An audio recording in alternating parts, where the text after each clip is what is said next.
lograron descargar IntelliJ aquí. Si se van a la sección que dice Download, allí en la sección que dice Download aparece arriba la versión, primero el sistema operativo, Windows, Mac o Linux, y luego la versión Ultimate, que sería en ese caso la versión pagada, y más abajo está la versión Community. O sea, que tienen que descargar es la versión Community. Descárguenlo ahorita y yo creo que ese es el pequeño que lo instalamos para poder trabajar directamente en IntelliJ IDEA. Váyanse directamente a ese vínculo y buscan el sistema operativo y lo descargan.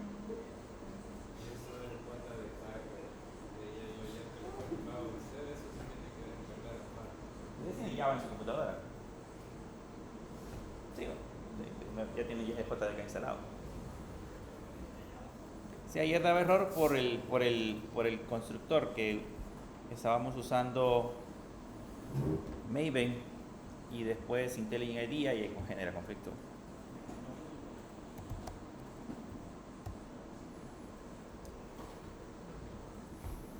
Tienen que desinstalar el anterior, o si tienen instalado el Kotlin, la versión pagada, hay que desinstalarlo e instalar la versión Community.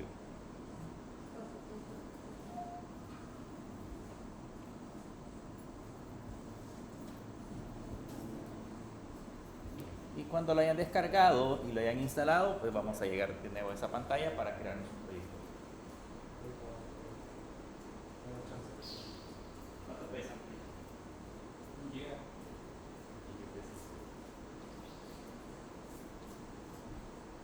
Dice, quiero eliminar cachés y ajustes. Sí, tiene todo.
¿Ya lo descargaron? ¿Ustedes cuántos iban? ¿Cuál?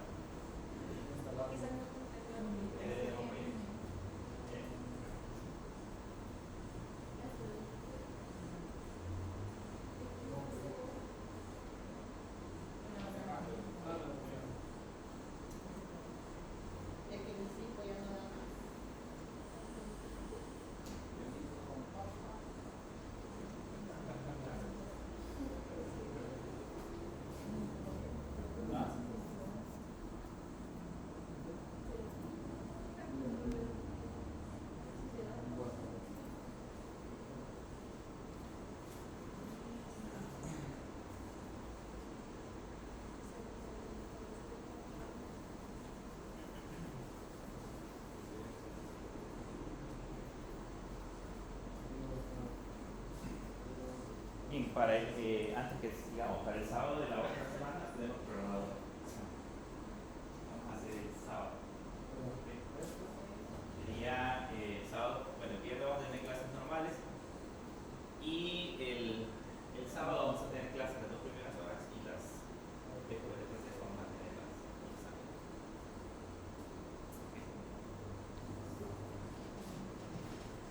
De la otra semana va a ser más teórico que práctico. Algunas preguntas prácticas, más teoría. Así que los documentos que les he subido a la plataforma son los que vamos a examinar.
Póngale.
Bien, ¿ya está todo instalado?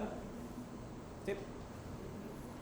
Bien, les decía el día de ayer que cuando vamos a crear un nuevo proyecto en IntelliJ IDEA, pues primero lo que nos pide es el nombre del proyecto, con el cual lo vamos a identificar dentro de nuestro disco duro.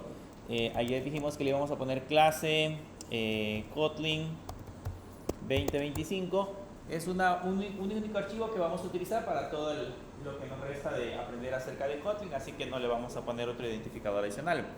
Debemos de colocarle en ese caso el lenguaje que vamos a utilizar, puede ser Java, puede ser Kotlin, Groovy, HTML o cualquier otro lenguaje que se encuentre dentro de la aplicación. En este caso, el sistema que permite construir, cuando hablamos de construir, de compilar en este caso la aplicación, pueden ser tres sistemas. Está IntelliJ IDEA, se encuentra Maven y se encuentra Gradle.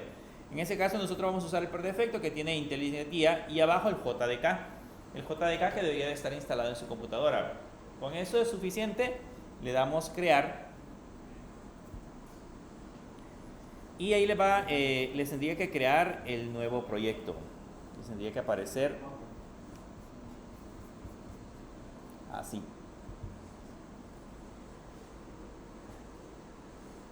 Print Hello World, Hola Mundo o como sea el idioma que se lo muestre, pero debería aparecer el nombre.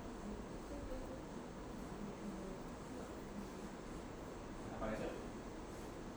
Sí, pero la foto. Y me pregunta si lo quiero ver en Visual Code. Aparece diferente. Hola. Si lo quiero ver en Visual Code.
Bien, como vamos a empezar a trabajar en lo que nos quedamos el día de ayer, aquí de hecho pueden copiar lo que ya tenían, si lo tenían en la web, lo pueden copiar, si no, pues dejémoslo desde cero y empecemos a trabajar desde acá.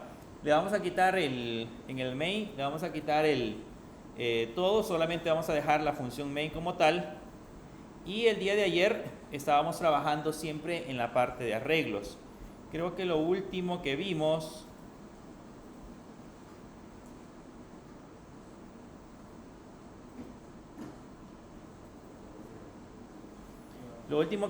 fue la manera en cómo podíamos agregar un arreglo, si no me equivoco.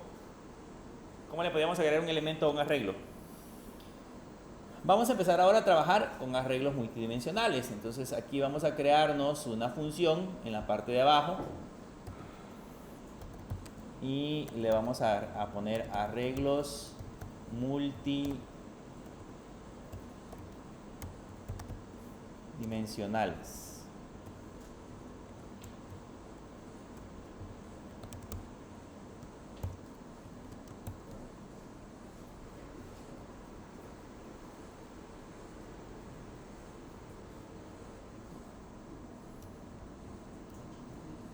Y aquí por supuesto tenemos que mandar a llamar la función para que se corra, si no, no la ejecuta. El día de ayer estuvimos hablando sobre arreglos de una sola dimensión. O sea, básicamente lo que hacíamos era crearnos un array que vimos que habían dos tipos. Estaban los array, bueno, en este caso, perdón, teníamos que definir los tipos de los elementos que podíamos colocar o los podíamos colocar indefinidos y agregar diferentes tipos de valores dentro del array. Sin embargo, cuando ya trabajamos con arrays de dos dimensiones, entonces debemos de pensar un poco cómo se organiza la información. Le vamos a poner un ejemplo. Vamos a crearnos un array que se va a llamar alumnos, que va a ser igual, siempre usamos la función que se llama array_of y abrimos paréntesis. Y dentro de esos paréntesis, ahí normalmente lo que nosotros hacíamos era colocar valores 1, 2, 3 y así sucesivamente. Pero dentro de él nosotros podemos colocar otro array. Por lo tanto, acá adentro yo puedo poner de nuevo array_of y dentro del paréntesis colocarle, por ejemplo, una serie de valores. Luego le puedo colocar una coma, ahí colocaríamos el segundo valor, que sería array_of. Y acá le vamos a colocar, por ejemplo, María,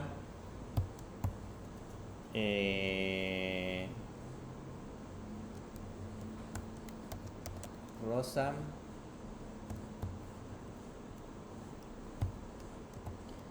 y Pedro, por ejemplo.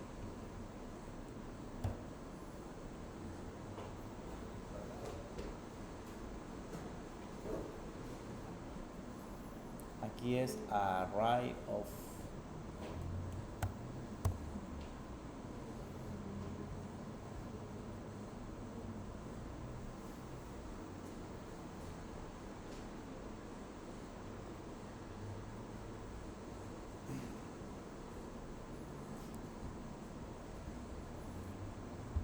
Y luego, si queremos imprimir los valores, le podemos poner un print ln y adentro ya le podemos colocar, por ejemplo, qué valor es el que queremos imprimir. Por decirles algo, queremos imprimir alumnos, la posición 0, así como lo hemos visto en Java, las posiciones son igual, le ponemos posición 0,0, digamos, o entre corchetes la posición que queremos generar y ahí nos va a indicar el valor. Según eso, ¿qué es lo que nos imprimiría? ¿cuál es el valor que debería aparecer en pantalla? ¿Sería? Estamos hablando solo de la posición 0,0. Aquí lo que debemos de comparar, o lo que debemos de ver es esto. Este array, o sea, imagínense que fuese, por ejemplo, el array alumnos. Ese array tiene básicamente dos elementos. Esos dos elementos representan la posición. El primer elemento tiene 1, 2, 3, 4, ¿cierto? Y de hecho tiene hasta el 5. 1, 2, 3, 4, 5. Y el segundo elemento que está en la parte inferior tiene María, Rosa y Pedro. Entonces de aquí, ¿cuál es la posición 0,0?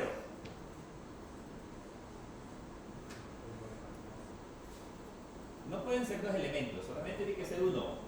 ¿Cuál sería la posición 0,0? La que estamos imprimiendo acá, 0, 0. El primer elemento del vector es 1. Entonces esta debería de ser la posición 0,0. Entonces si lo mandamos a imprimir, pues ahí nos debería de dar justamente ese valor. Lo vamos a correr, lo pueden correr desde aquí, le dan clic a la flechita y hay una opción que dice run main.jdk. He puesto un punto y coma. Perdón. He puesto un menor. Entonces si le damos ahora otra vez y ahí automáticamente corre. ¿Qué es lo que estamos imprimiendo? Pues en ese momento estamos imprimiendo el valor de 1, que sería la posición 0, 0. Entonces, si yo quisiera, por ejemplo, imprimir otra posición en esta parte de acá,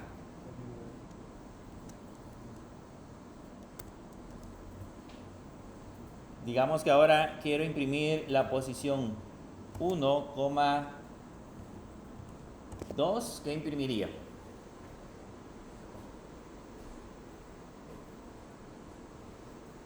Sin ejecutarlo.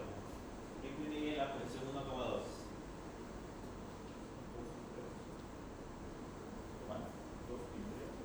Solo imprime un valor, acuérdense que eso lo que hace es de que le estoy diciendo la posición. Entonces, la posición, en este caso, este vector, está compuesto por esta, si lo ven en este caso, este es el elemento 0, este es el elemento 1. ¿Okay? Y si lo comparara en columnas, esta es la columna 0, esta es la columna 1, esta es la columna 2, esta es la columna 3 y esta es la columna 4, empezando desde 0. Entonces, María, ¿en qué posición se encuentra? En la 1, 0. Rosa, se encuentra en la 1, 1. Y Pedro se encuentra en la posición 1, 2. ¿Okay?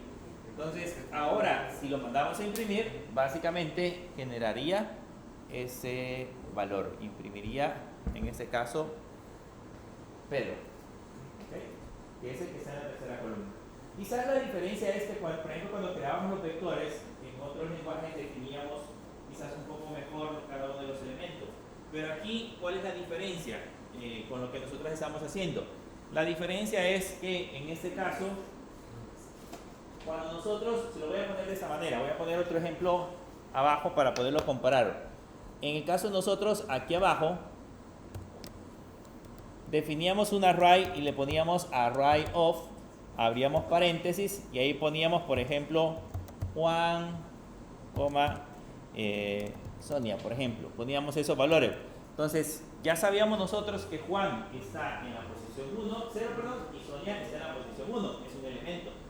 La diferencia ahora con este array of que tenemos arriba es que la primera posición, que donde nosotros ponemos Juan, ahora es otro vector. Entonces, básicamente en ese otro vector tenemos los valores 1, 2, 3, 4, 5. Y donde está Sonia, que para nosotros iba a ser la posición 1, para, en ese caso, este otro array, lo que tenemos es otro vector. Por eso es que en la posición 2 está María, Rosa y Pedro. ¿Okay? Si intentara acceder, por ejemplo, a la posición 1, 3, ¿qué pasaría si intentáramos acceder a la posición 1, 3? Nos tendría que dar error. Entonces, veamos el error que nos genera para entenderlo más adelante, por qué nos va a dar ese valor. Sería la posición 1,3.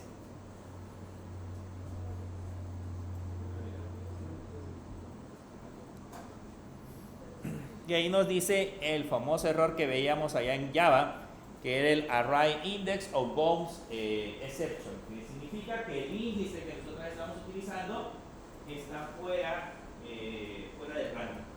¿Okay? ¿Preguntas?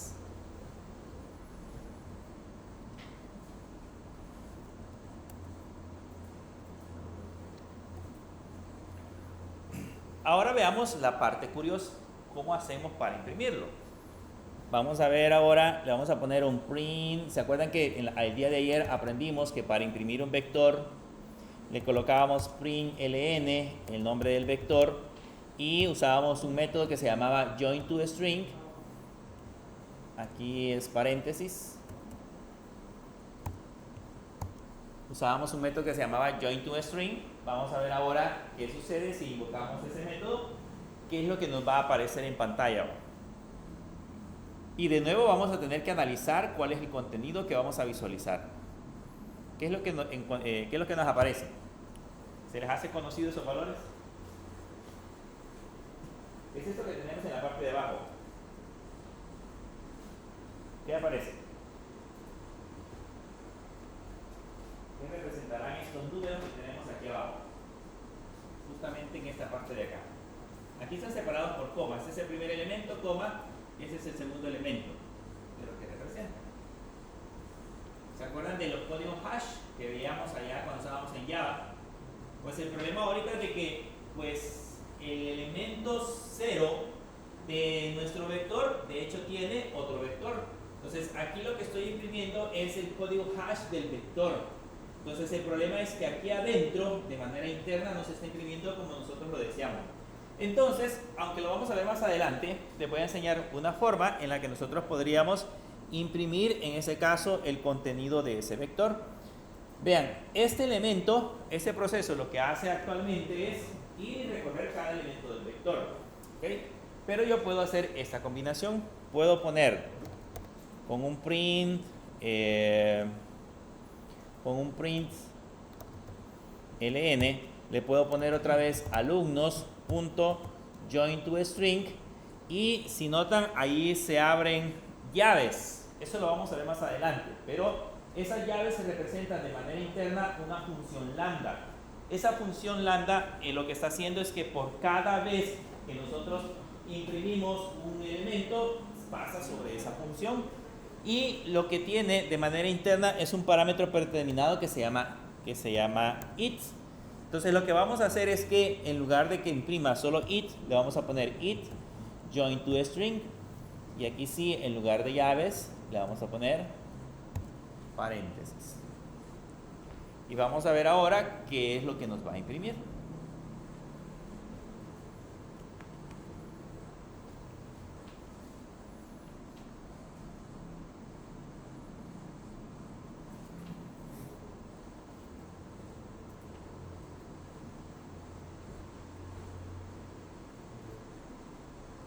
¿Qué imprimió? Se imprimió el resultado.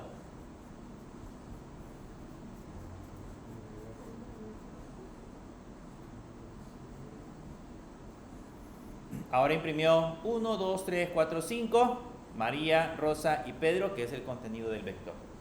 ¿Okay? Ya lo generó. Pero, ¿cómo es que funciona este proceso? O sea, ¿qué es lo que realmente está pasando? Vean, el join_to_string, este que tenemos en la parte de arriba, recorre cada elemento del vector, y lo que hace es devolvernos el siguiente elemento, que en este caso, de manera interna, cada elemento que tiene alumnos es un vector. Entonces, lo que hace es de que en ese proceso le asigna ese vector a la variable it, es como un parámetro. Ese vector que recibe la variable it, ahora nosotros lo que hacemos es, como también es un vector, lo construimos. Vean que si yo quito esto, se lo voy a mostrar nada más, no lo vayan a poner ustedes, solamente yo lo voy a mostrar aquí. ¿Qué pasa si yo le pongo it? Básicamente le estoy diciendo que imprima el elemento. De hecho, ahorita nos da un error porque este valor que tenemos aquí del it tiene que convertirlo. Si no me equivoco, tendríamos que ponerlo, déjeme ver si funciona.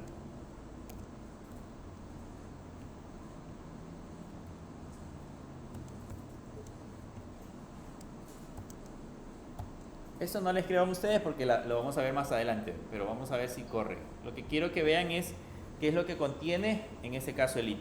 Entonces aquí, ¿qué es lo que contiene? Básicamente el it lo que está tomando es el vector. ¿Cuál vector toma primero? El que dice 1, 2, 3, 4, 5. Y en la siguiente vez toma el vector que dice María, Rosa y Pedro. Ahora, cuando nosotros en lugar de ponerle it, le ponemos aquí punto, voy a quitar ya esto, le ponemos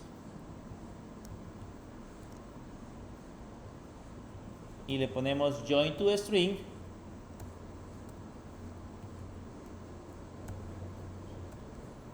con paréntesis. Entonces ahora ese vector que obtuvimos, lo que hacemos es imprimirlo.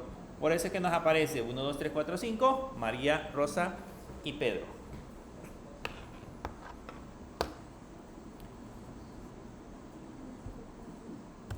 ¿Preguntas? Ese es como recorrer o imprimir un vector bidimensional. Lo vamos a ver más adelante. Más adelante vamos a trabajar específicamente con algunas funciones que me permiten recorrer un vector. Pero por el momento ahorita, esta es una manera mucho más rápida.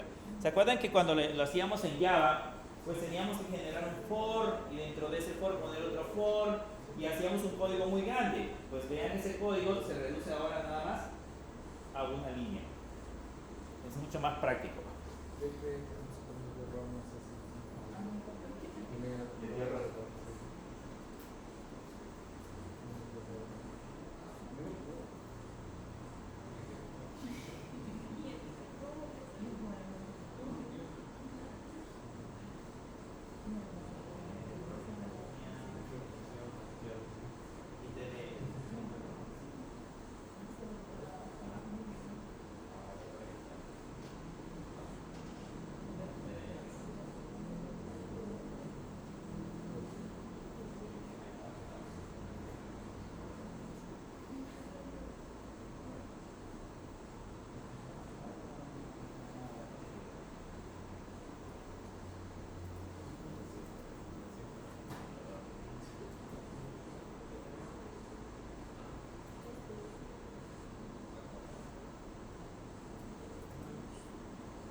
Y si solamente le ponen, solo para probar, voy a comentariar esto para dejarlo para después. Probémoslo así. Solamente pónganle it y agreguen el signo de dólar, con comillas, el signo de dólar y luego la llave.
de Java.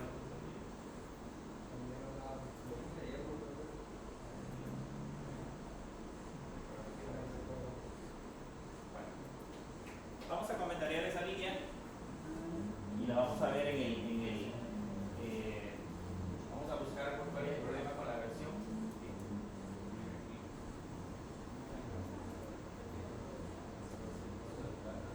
No discutan. Cuando pegó el archivo no es cosa de nada.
Bien.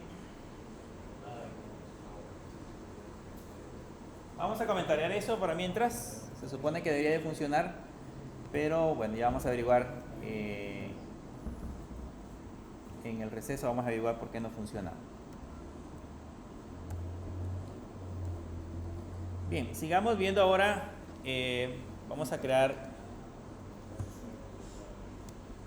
otro ejemplo donde vamos a crearnos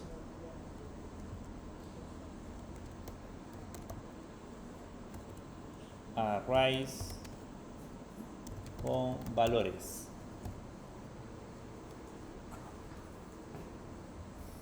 Bien, yo me puedo crear un array, le puedo poner val new array, por ejemplo, y decirle que mi array, le voy a poner le voy a decir que va a ser un objeto, o vamos a crear un objeto de tipo array, que de manera interna sus componentes van a ser enteros. Ahí lo obligamos a que sean enteros.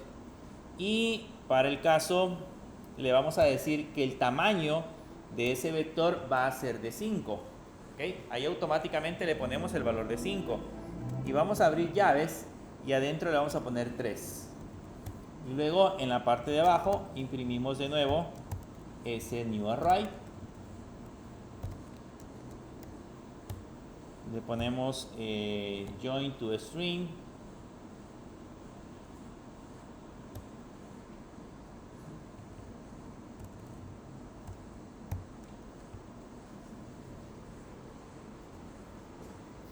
Me dicen que es generado. El que les dio error es que ponerme comentariado.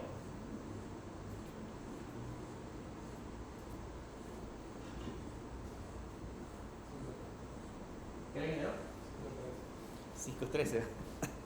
Básicamente aquí lo que le estoy diciendo, según la instrucción, es que el elemento que estamos creando acá, que se llama new array, va a ser un vector, internamente va a ser un vector, por eso hemos utilizado de hecho la clase como tal que se llama array, que los elementos internos de ese vector vamos a obligarlos a que sean de tipo enteros, ¿okay? Y que el tamaño de ese vector de manera predeterminada va a ser de 5 elementos. Y con los llaves lo que hacemos es decirle qué valor van a tener esos 5 elementos. Entonces, de manera rápida, sin estar colocando tantos valores, podríamos crearnos un vector que tenga un montón de elementos de manera predeterminada. Alguien podría decir, bueno, ¿para qué me puede servir el estar creando un vector de este tipo? Imagínense que nos vamos a crear, se me ocurre, nos vamos a crear el juego de parejas, imágenes. Entonces, el juego de parejas de imágenes básicamente es un vector de filas y columnas. Y en cada fila, básicamente lo que tiene es una imagen. Entonces, nosotros lo que podemos hacer es guardar con el valor de 0 cuando la imagen está oculta, con el valor de 1 cuando la imagen está visible. Entonces, cuando yo creo el vector, automáticamente para no estarlo rellenando de ceros, puedo decirle de manera automática que el vector que vamos a crear de la cuadrícula tenga originalmente todos el valor de 0. Ya no tengo que estar creando un for para rellenarlo con ese valor, sino que de una sola vez le decimos ese número que acabamos de crear ahí. También podemos hacer este proceso. Voy a poner otro ejemplo. Siempre haciendo uso de vectores, vamos a crearnos un nuevo array que va a ser igual otra vez a la clase array, y le decimos que los valores van a ser enteros y que el tamaño va a ser de 6, y le vamos a decir que en ese caso acá adentro le vamos a poner it más 5, por ejemplo. Aquí sería new array 2. Por eso me da error, porque ya existió. Y luego en la parte de abajo nos imprimimos ese array. Aquí le ponemos que imprima new array 2.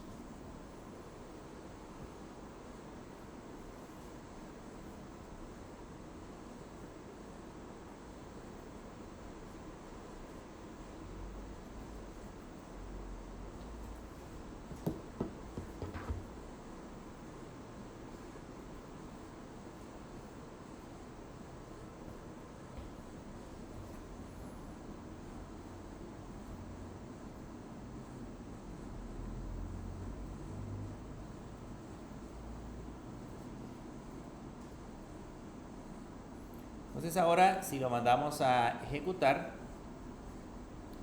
se van a dar cuenta que ahora imprimió 5, 6, 7, 8, 9 y 10. ¿Qué significa eso? Básicamente, la diferencia acá es que en la variable que acabamos de diseñar, que es esta que tenemos aquí, este it que tenemos en esta sección representa la posición, el índice. Por lo tanto, el primer índice que vamos a encontrar es 0. Si a 0 le sumamos 5, nos da el primer valor de la posición, por eso aparece el valor de 5. Luego, si a la posición 1 le sumamos 5, nos muestra 6, 7, 8, 9, 10. O sea, ahí podríamos rellenar un vector completo con valores correlativos, por ejemplo, de 1 hasta 100. Imagínense que quiero imprimir, me dicen, quiero imprimir ahora con un vector los números del 1 al 100. Pues puedo ponerle aquí que el valor del vector sea 100, y aquí le puedo poner que incremente de 1 en 1 dentro de ese vector, y al momento de imprimirlo voy a tener un arreglo con los valores del 1 al 100. ¿Okay?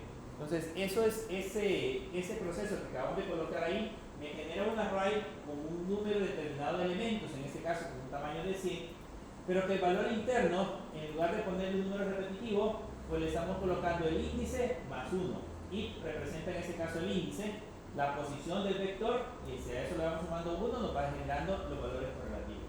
Si yo solamente le pongo it, entonces me generaría del 0 en adelante.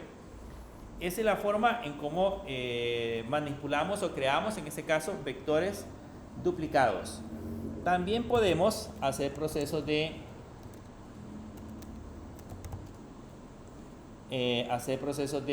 comparación. ¿Cómo hacemos para comparar arrays? Para comparar arrays, o para ver si un array es igual a otro, podemos hacerlo de varias formas.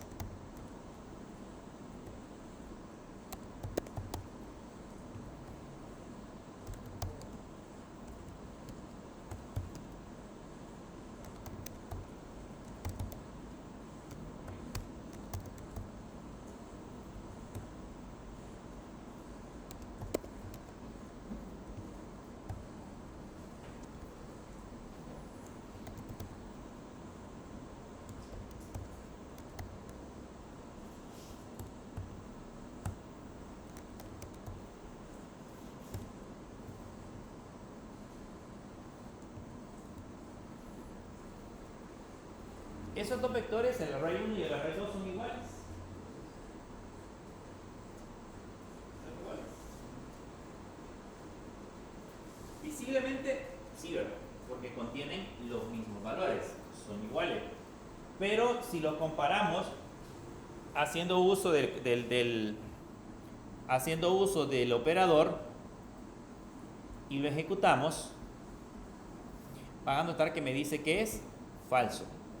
¿Por qué es falso? Porque básicamente el igual lo que está haciendo es comparando la referencia de memoria o el hash code que nosotros vimos hace rato. Y como estos son objetos independientes, se acuerdan que dentro de la programación orientada a objetos, aunque ambos dependen de la clase array, pero de manera predeterminada tienen una identidad, por lo tanto son diferentes. Si son diferentes, cuando yo intento hacer esta comparación, aunque su contenido sea exactamente el mismo, la respuesta siempre va a ser falsa. Porque array 1 no es igual a array 2 a nivel de códigos de verificación. Pero, ¿cómo hacemos entonces para poderlos comparar? Alguien podría decir, bueno, empecemos a recorrer el vector y comparemos elemento por elemento. No es necesario, porque podemos utilizar, por ejemplo, aquí podemos colocar cualquier array. Vamos a empezar con array 1. Le podemos decir si array 1 está contenidos. Hay una opción que dice content equals y acá le ponemos array 2. Y ahora si lo ejecutamos, vamos a ver si nos da verdadero o falso. Y ahora sí ya nos dice que es verdadero.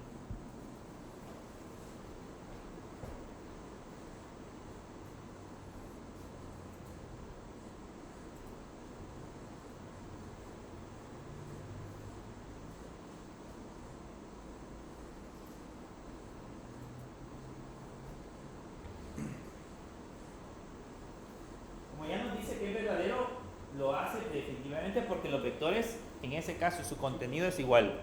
Vean que con solo agregarle uno nuevo, voy a poner aquí coma 4 al vector 2, le vamos a dar a ejecutar y van a notar que ahora ya solo con eso ya me dio falso, porque ya los contenidos ya no son iguales. Para que sean iguales, ambos vectores deben de tener el mismo valor. Esto se puede comparar de otras formas. Yo le puedo poner aquí, por ejemplo, le puedo poner content equals, en lugar de usar la función, puedo hacerlo como un operador, de esta forma. Vean, ahí estoy usándolo ya no como un elemento de array 1, como un método del array 1, sino que lo estoy utilizando como un operador. Esto, como ya saben, tiene pasos, pasa a ser un operador. Le digo si array 1 está contenido dentro de array 2. Entonces ahí también hace el proceso de comparación. Lógicamente, si yo modifico el contenido del array, por ejemplo acá a array 2, por ejemplo, en la posición 0, le decimos que va a ser igual a 10. Ya con eso debería de dar falso. En la primera va a dar verdadero, en la segunda va a dar falso. Porque ya los contenidos no son exactamente iguales.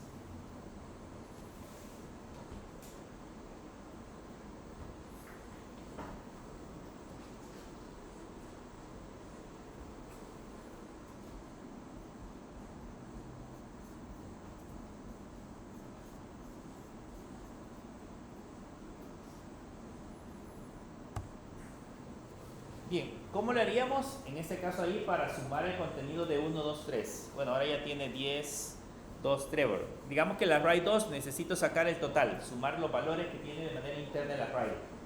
Lo que hacíamos antes es crearnos un for. Íbamos a un for, le poníamos que empezar a contar desde el elemento 1 hasta el elemento que tenga y íbamos acumulando los valores en una variable. Eso es lo que hacíamos antes. Sin embargo, ahora que tenemos Kotlin, eso es un poco más simple, porque ahora le podemos poner print ln, por ejemplo, array 2 punto, y ese tiene un método que se llama sum, y vean, con eso ya puedo sacar la sumatoria.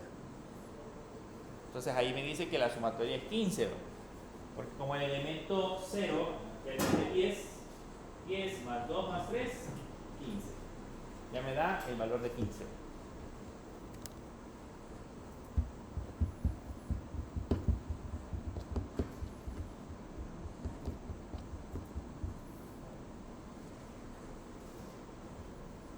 ¿Preguntas?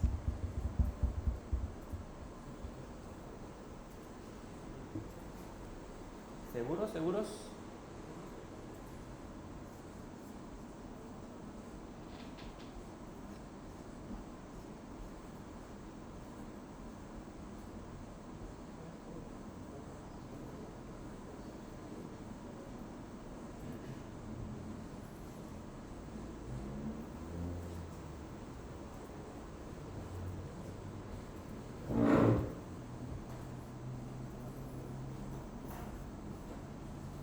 Bien, ahora hablemos de colecciones.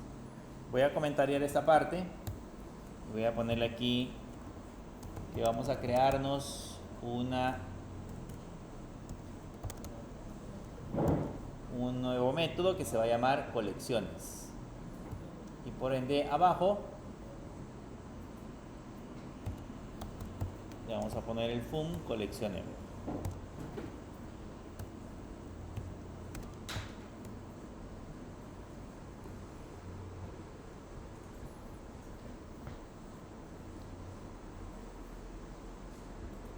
¿Cuál es la diferencia entre las colecciones y los vectores o los arrays?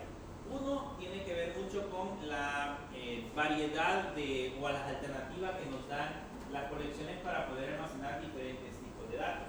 Porque no solamente podemos almacenar una lista de valores como normalmente lo encontramos en un array, sino que existen otras características adicionales que nos hacen, en ese caso, los vectores más potentes.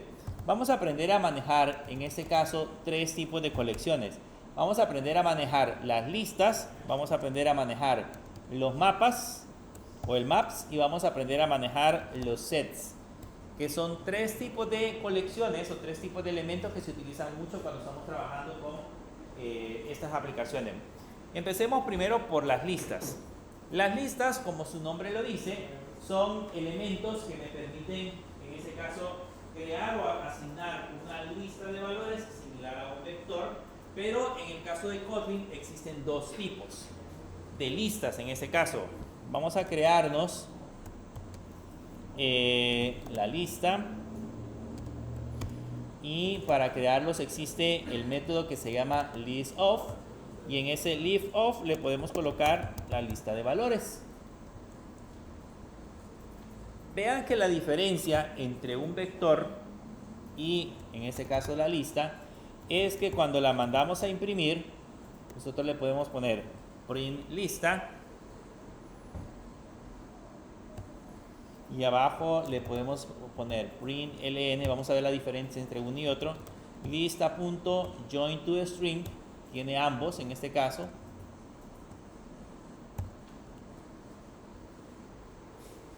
Y vamos a ver la diferencia de cómo los imprime.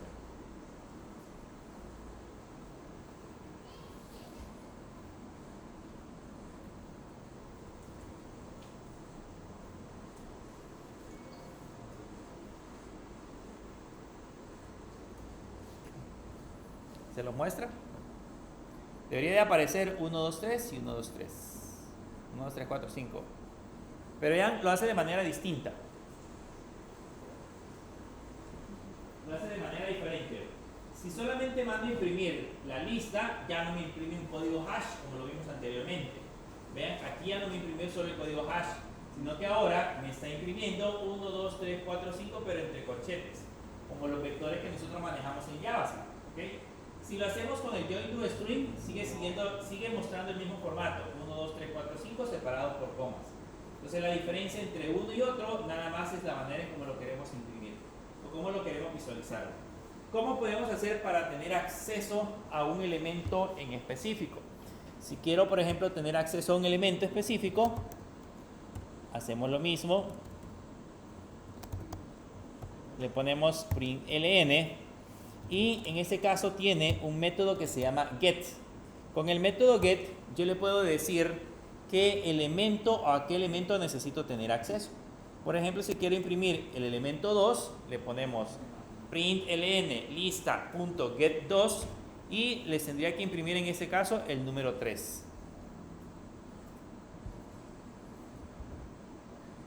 Y ahí aparece impreso justamente el número 3 que tenemos acá. porque solamente imprime ese valor. Pero si en el caso, por ejemplo, nosotros estamos más acostumbrados a hacerlo al estilo de Java, entonces le podemos poner lista, corchetes o al estilo de un vector. Y si queremos imprimir el elemento 3, también lo podemos poner entre corchetes. En otras palabras, ese proceso lo podemos hacer igual .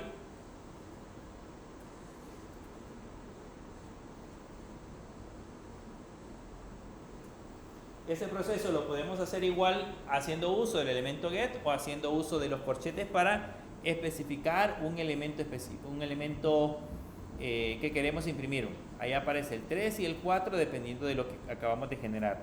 Ahora, vean algo. Por ejemplo, ¿qué pasa si al elemento 3 yo le quiero cambiar un valor? Vamos a poner 45. Van a notar que desde el principio ya me aparece de color rojo. Dice que en ese caso no puede resolver esa referencia. Sí, corchete le puse. No puede resolver esa referencia porque de hecho, bueno, aquí asumiendo que es porque lo tenemos en val y si lo cambio por var debería también funcionar. Pero aún así no se lo puede especificar o no se lo puedo asignar porque en este caso esta lista que acabamos de crearnos es una lista inmutable. O sea, esa lista no puede cambiar.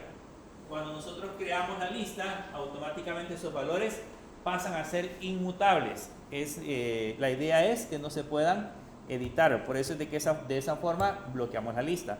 Pero ¿qué pasa, por ejemplo, si yo quiero hacer una lista mutable? O en otras palabras, que pueda cambiar. Puedo poner, por ejemplo, el lista 2 y tengo un método que se llama, tengo una función que se llama mutable list of, que es así, me permite crear una lista mutable. Y aquí le puedo poner de nuevo María,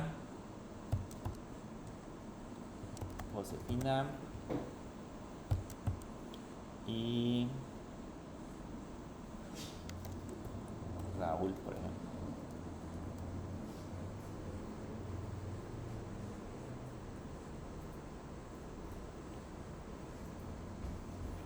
¿Cuál es la diferencia con esta lista?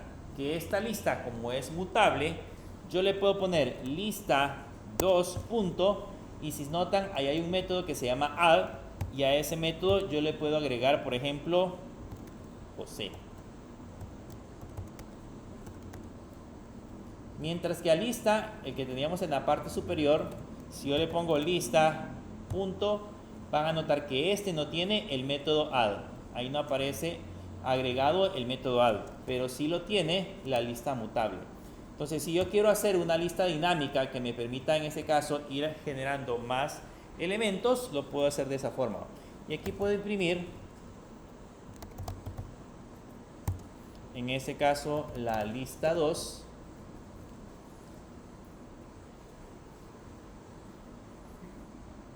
Y ya me vendría de generar la lista con los nombres María, Josefina, Raúl y José.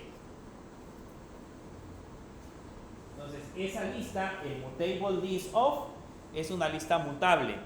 Es una lista que se puede modificar. Mientras que el que tenemos arriba, que solamente dice list of, es una lista inmutable. Cuando decimos que es inmutable, es una lista que de una sola vez nosotros le asignamos los valores y esos no pueden cambiar. Los valores no los podemos asignar.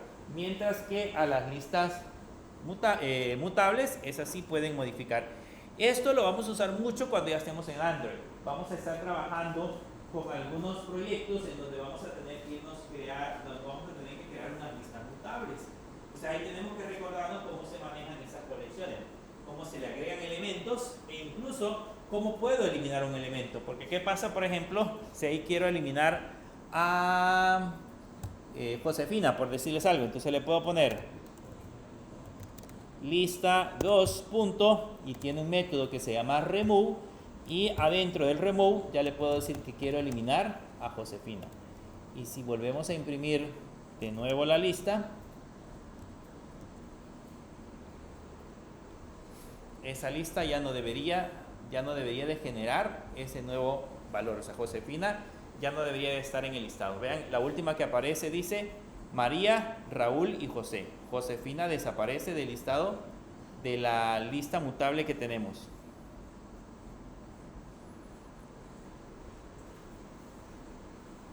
Entonces, así funcionan esas listas mutables.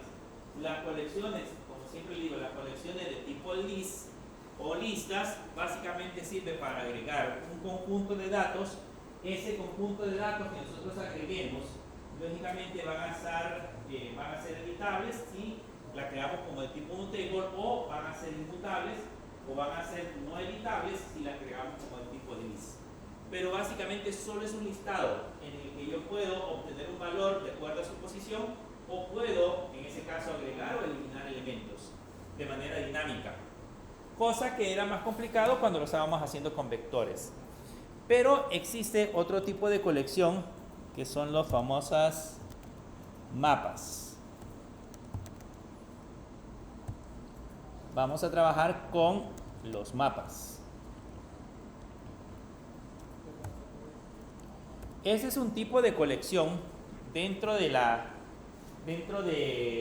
elementos que tiene, en este caso Kotlin, que funciona de manera similar a como lo hacen en los otros lenguajes de programación.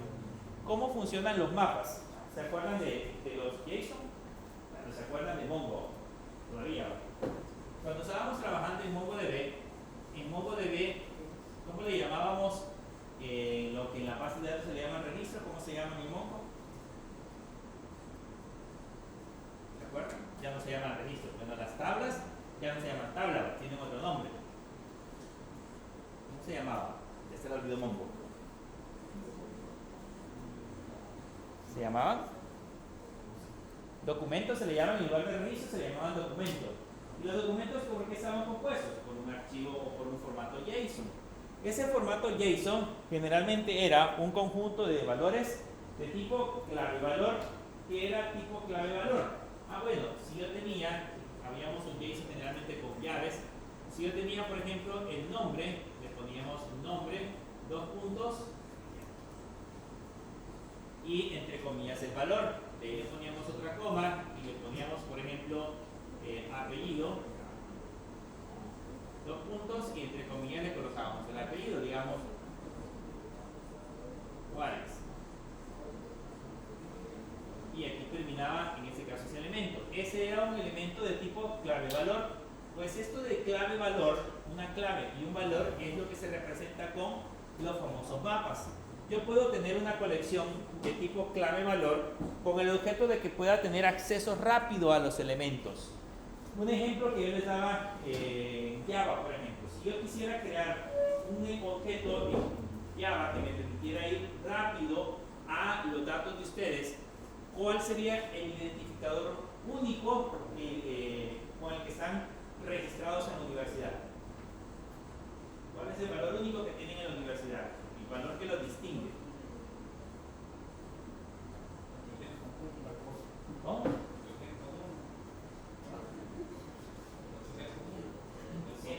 Pero ¿cuál es el nombre completo? ¿El valor completo cuál es? Su número de carnet, ¿cierto? Su número de carnet es el valor con el cual ustedes son únicos en la universidad. Nadie no debería de tener un número de carnet igual al de ustedes, ¿no? Pues comparten datos. Entonces, para nosotros, la clave para un elemento así debería ser el número de carnet. Y los valores, nombre, dirección, teléfono, carrera, materias, eso ya serían los datos. Esos son elementos de tipo clave-valor. ¿Qué ventaja tenemos?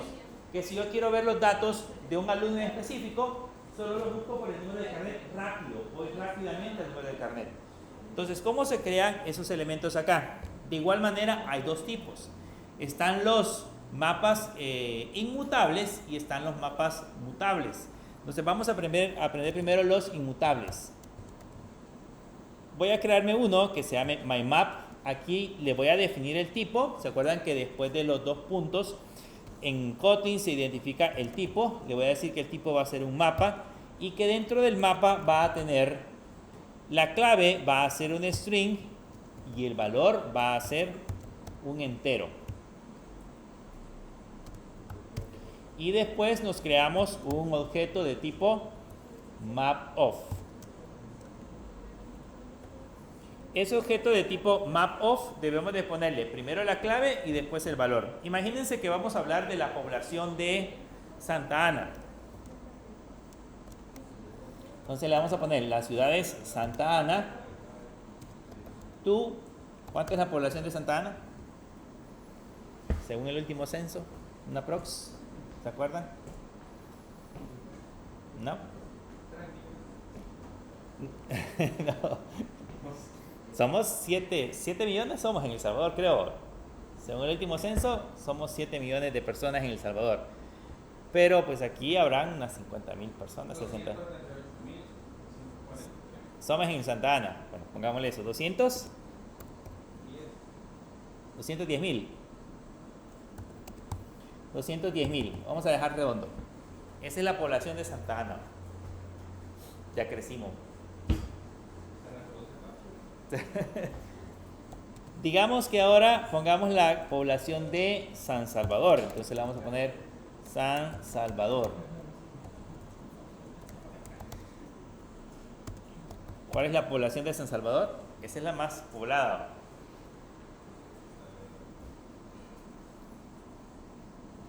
En teoría hay más personas en la capital.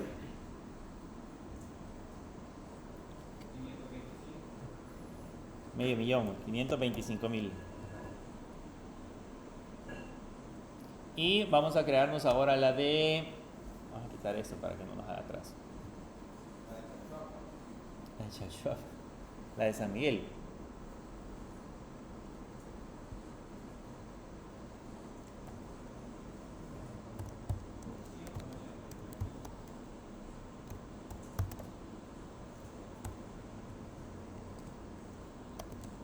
$183,000. 200. Son más de San Miguel que nosotros.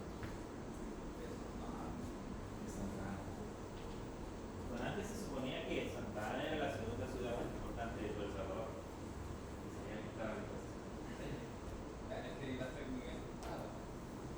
Está mejor. Está retirado. Pero me refiero a progreso, porque se supone que las ciudades las miden por importancia, por el progreso que tengan, por infraestructura, por población, entre otras cosas. Entonces, supongo yo que San Miguel ya es más económicamente más fuerte que Santa Ana. Hay ganado, propiedades. Y la organización probablemente también así era. Aquí no hemos acabado todo. Bueno, ya va a mejorar, porque aquí van a hacer un nuevo centro comercial. Ya lo vieron.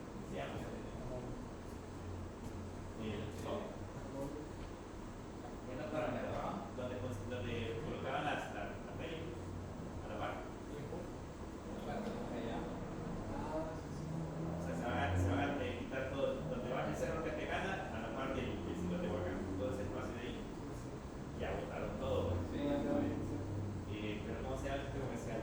Encuentro, creo que se llama.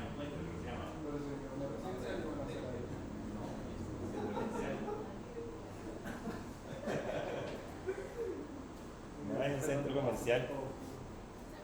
Ya pusieron los anuncios que va a haber Papa John's, Pizza Hut y todo eso. El encuentro, ¿cierto?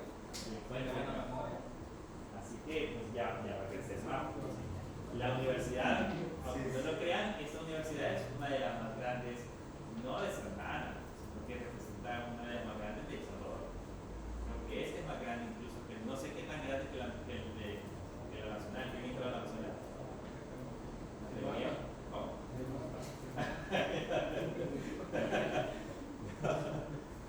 Pero yo creo que es más grande, el terreno de aquí es más grande que la nacional.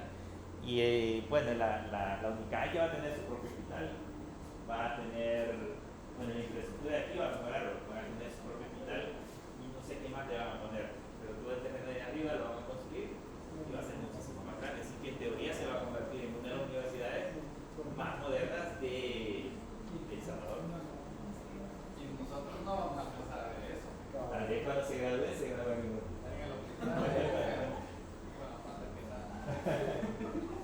Sí, porque yo creo que ya están los planos. Yo he visto gente ahí trabajando. Bien. Veamos ahora cómo se imprime el mapa. Pongámosle un print, ln, y pongámosle my map. Y vamos a ver cómo se imprime el mapa de tipo clave valor. Noten que aquí la clave es el nombre de la ciudad y el valor es la población. Entonces, si lo imprimimos, vean, aquí aparece Santa Ana. De hecho, Kotlin lo trata de representar como que si fuese un objeto JSON, solo que en lugar de colocarle 2 puntos, le colocan igual. Pero vean, la clave es Santa Ana, el valor es 210.000.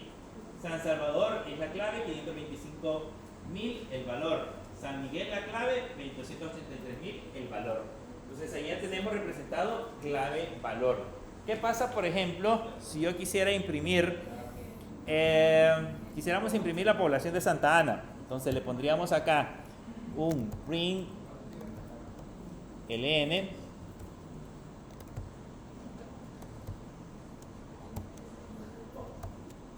le ponemos mymap y aquí ese tiene un método que se llama get y ese método get le podemos enviar la llave. Quiero imprimir Santa Ana y ahí nos tendría que generar en ese caso el valor que debería de ser 210.000. Si lo ejecutamos van a notar que aquí ya aparece 210.000. ¿Qué pasa si yo quisiera imprimir también la población de San Miguel? Pues de la misma manera puedo hacerlo como que si fuese un vector común. Le puedo poner mymap, así como los vectores que vimos en PHP. Puedo usar un vector de tipo string y ponerle aquí, por ejemplo, San Miguel.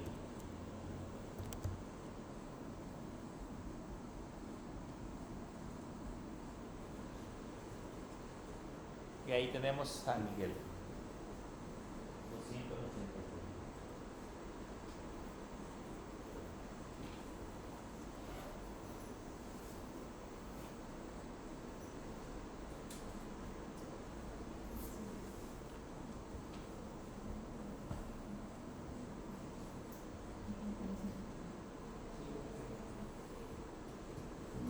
Pero aquí llegamos al mismo detalle. Este mapa es inmutable, porque si se dan cuenta, los métodos que contiene son métodos para obtener un valor, para obtener las llaves, para obtener su tamaño, los valores, las entradas y un poquito más de métodos que podemos encontrar. Pero no hay ningún método que me diga que puedo agregar un valor al vector. Todo lo que contiene solo son básicamente para manipular los errores que nos vamos a encontrar, pero no hay ningún método como tal que diga agregar, que diga remover o algo por el estilo, porque este se convierte en un mapa o un objeto, una colección de tipo estática, de tipo inmutable. Pero ¿qué pasa si me quiero crear un mapa? Le ponemos mymap2, pero ahora la necesito de tipo inmutable. Le puedo poner mutable map of. Vean, y aquí en este caso no es necesario definir qué tipo de datos vamos a almacenar, porque básicamente Kotlin lo que va a hacer es inferir el tipo de información que nosotros queremos colocar. Por ejemplo, voy a agregar acá el valor que sería nombre y le voy a decir el nombre. Por ejemplo,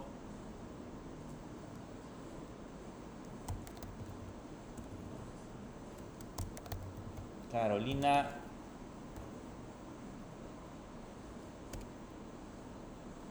Dígame un segundo nombre que pegue con Carolina.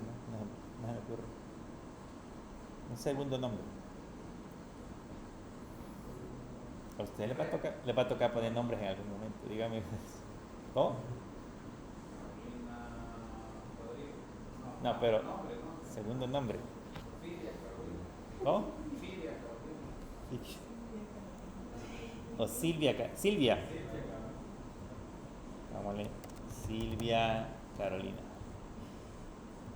Y podemos colocar otro valor que sería en ese caso la edad y decirle que la edad es, por ejemplo, 25. y allá no se podemos imprimir MyMap2. Entonces este MyMap2 pasaría a ser también un mapa SSI de tipo mutable. Significa que puede, en ese caso, alterársele los valores. Le podemos cambiar los valores.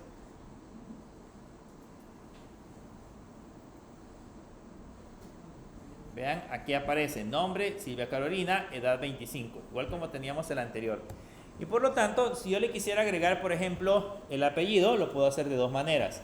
Le puedo poner mymap2 punto, y este tiene un método que se llama puts. Vean, ahí ya tiene varios métodos solamente para trabajar el proceso de agregado. Voy a trabajar con el método puts y le voy a decir que voy a agregar el apellido y luego el valor. Silvia Carolina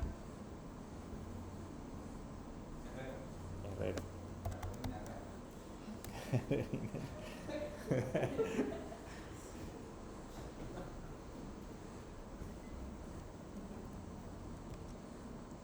Y si lo mandamos a imprimir, ya ahora como este vector sí es mutable, ahora sí me va a generar. Abajo dice nombre, Silvia Carolina, la edad 25 y el apellido Herrera.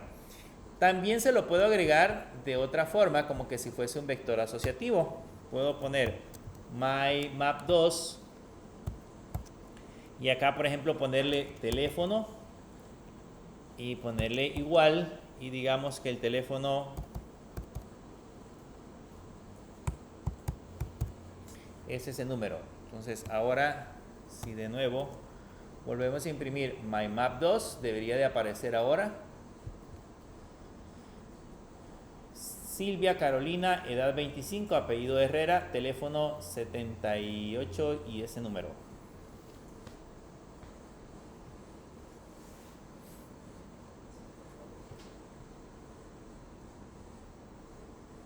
Como este también es mutable, pues a mí se me puede ocurrir decir, bueno, ya no quiero o ya no necesito una entrada. Digamos que la edad ya no me sirve. Entonces le puedo decir que me borre la edad.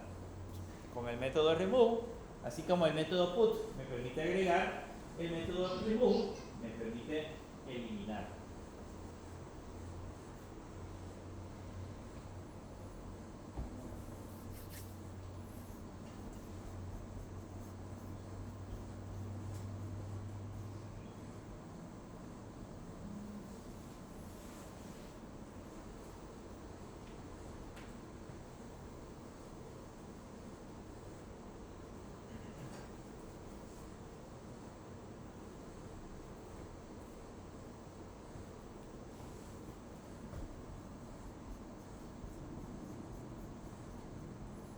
Si lo ejecutamos de nuevo, ahí ya tenemos justamente que al final el valor ya no estaba. Silvia Carolina, apellido Herrera, ya no aparece la edad, solamente aparece el teléfono. Entonces así es como podemos agregar o eliminar elementos de un mapa. Un mapa de tipo mutable. Recuérdense que para que ese mapa pueda ser editable, tengo que definirlo como de tipo mutable map of. Si lo defino nada más como un map of, se convierte en un mapa inmutable. Lo definimos y ya no lo podemos alterar. Con eso ya tenemos dos colecciones. Uno que es las listas y otro que es los mapas. Pero sin embargo, también existen los sets. Esos sets quizás no es de tanta ayuda hasta que nos hacen un requerimiento de eliminar valores que se encuentren duplicados. Si uno tiene una tabla, voy a dar un ejemplo, uno tiene una tabla de clientes, por decirles algo, y le dicen, mire, a través de una instrucción SQL, quiero que me muestre solo los clientes que no están repetidos. Puede hacerlo, pues hay un set con un distinct que me permite, en ese caso, identificar los valores que estén duplicados. Pero si lo quiero hacer con código, también lo puedo hacer utilizando las colecciones. Una de esas colecciones es la colección set. ¿Qué es lo que hace la colección set? Al igual que una lista, como la que ya vimos, es igual que una lista, pero la diferencia es que en su código ya no permite valores duplicados. Si yo creo un valor duplicado, dentro de esa lista, ese valor ya no debería de aparecer. ¿Cómo funciona? Les voy a poner un ejemplo simple. Vamos a crearnos una lista que se va a llamar numbers y vamos a crearnos con el set of. Siempre es la misma lógica, tenemos mutables e inmutables. Le voy a poner 1, 2, 3, 4, 3. Y voy a poner otra vez 2, 6, 7, 4. Y vamos a ver qué es lo que obtenemos.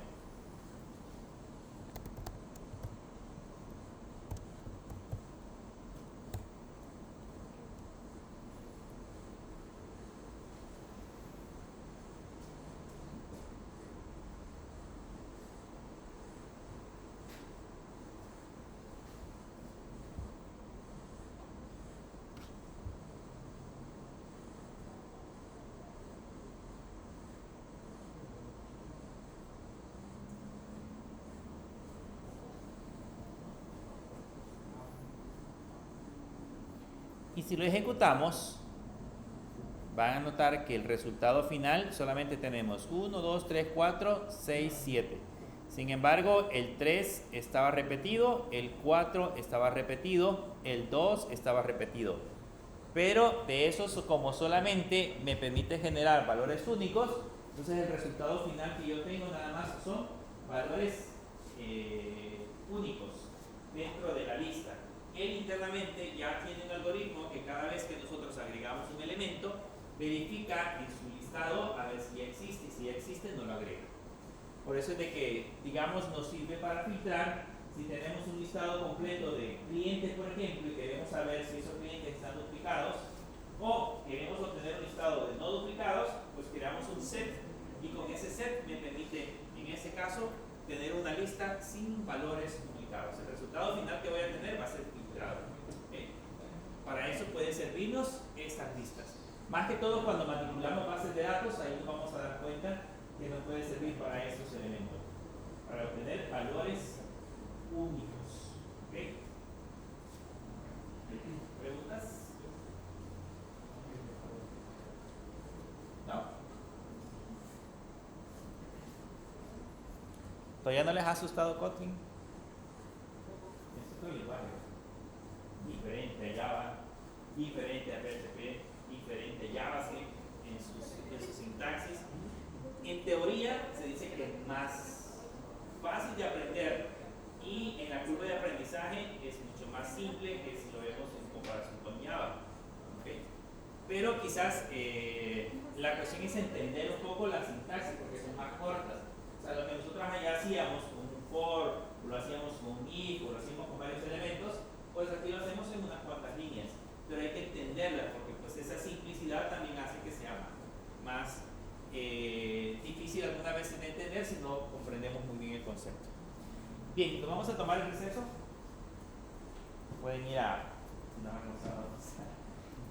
Bueno, ya no hay nada que comer. Pues entonces un refrigerio.